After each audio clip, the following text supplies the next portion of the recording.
Welcome back. Now we're going to talk about responsibilities, planning, and expectations from your team.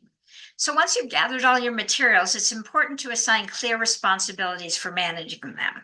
Knowing who's in charge of setting up, distributing, and maintaining the materials will help the testing session run as smoothly as possible. So here's how to organize the logistics of material handling.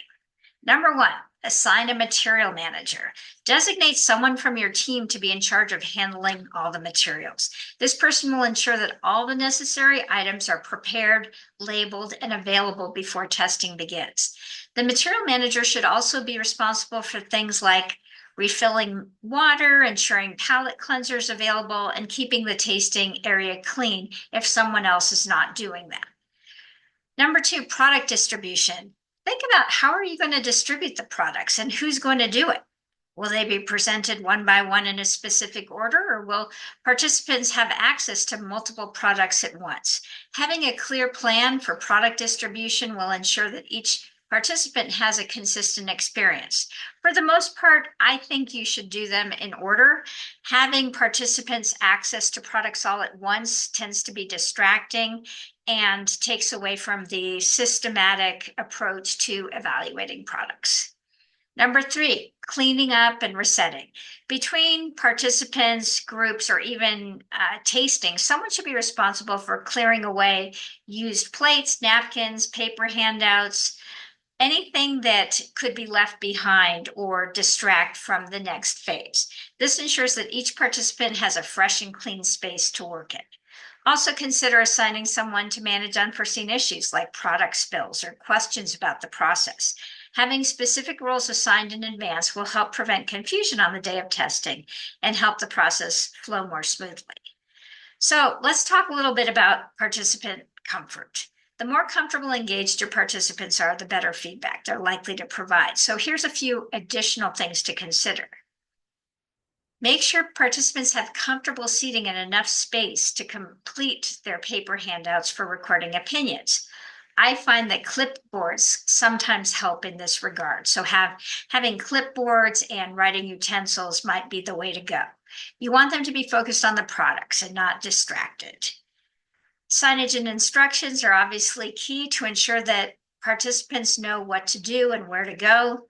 Having additional signs that explain the process, such as where to start, how to fill out feedback forms, and where to place items is sometimes helpful. And occasionally I'll even write those on a easel board or use some of the easel sheets where there's stickiness to attach somewhere. Some people are better auditory processors, some are better visual, so it's just helpful.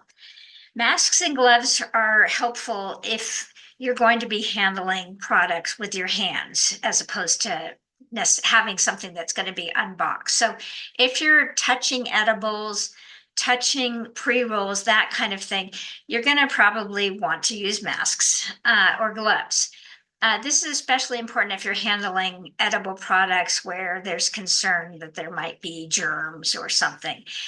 Now, for where we are in COVID, this is less of an issue, but still something to consider. And of course, transportation instructions. Ensure that participants know where to park if that's applicable and how to get to the testing site that may not be exactly where they first come into the venue. Send them clear instructions in advance and have signs or guides available when they arrive. Also, if you have a place where there's staff at the event, make sure everyone is fully informed about what's going on. There's nothing worse than having someone come to a venue and having some person who just got on shift say, I don't know what you're talking about, or this doesn't make, this isn't something I know about. Make sure everyone's fully informed. It may sound like bribery, but I tend to order pizza or cookies or something for the staff to make them know that we appreciate them and encourage them to be well informed and approachable. So by thinking ahead and preparing for these eventualities, you'll create a more comfortable and hopefully seamless experience for everyone involved. So just to reiterate some of the practical logistics, order supplies early. Make sure you order everything, palate cleansers, water, in advance of testing day. Even if you have things like fresh fruit, food for respondents, you're going to want to order that for delivery at a specific time on a specific day to ensure that it's there. Don't forget to order backup supplies just in case something gets damaged or runs out during the testing session. Always good to have thick Sharpies, labels, like cardstock, things that you can convert into needed things that you might discover you needed but didn't have on hand.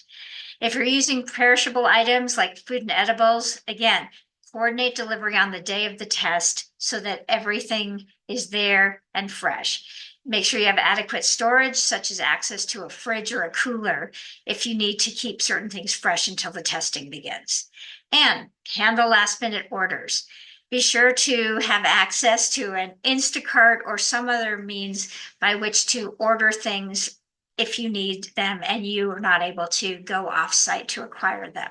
And if you have special equipment, make sure that you test it ahead of time and have a backup plan. Essentially, preparation is the key to a successful test day.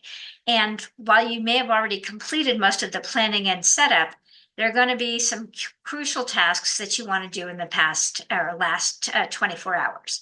So have that checklist and visit the testing site, visit the location, make sure and visualize how the space will be for participants moving through the process.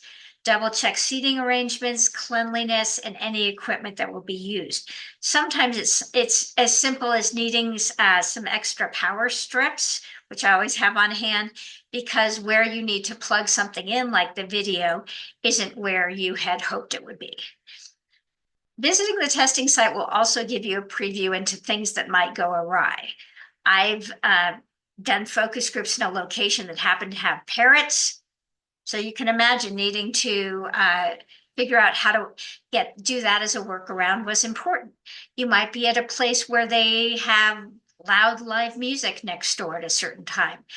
You can't control everything, but the more that you can do ahead of time so that you can pivot accordingly, the happier everyone will be in the long run. So be prepared, check, double check, because gathering the right materials and managing the logistics is really essential for the experience. By preparing everything in advance, you'll be set up to have as successful a project as you can, keeping in mind that nothing's perfect and you're going to have to do some pivoting somewhere along the way. So in the next lesson, we'll talk about final steps for preparing for a test run. We'll cover what you need so that your team's ready for the big day. So I look forward to seeing you in the next lesson.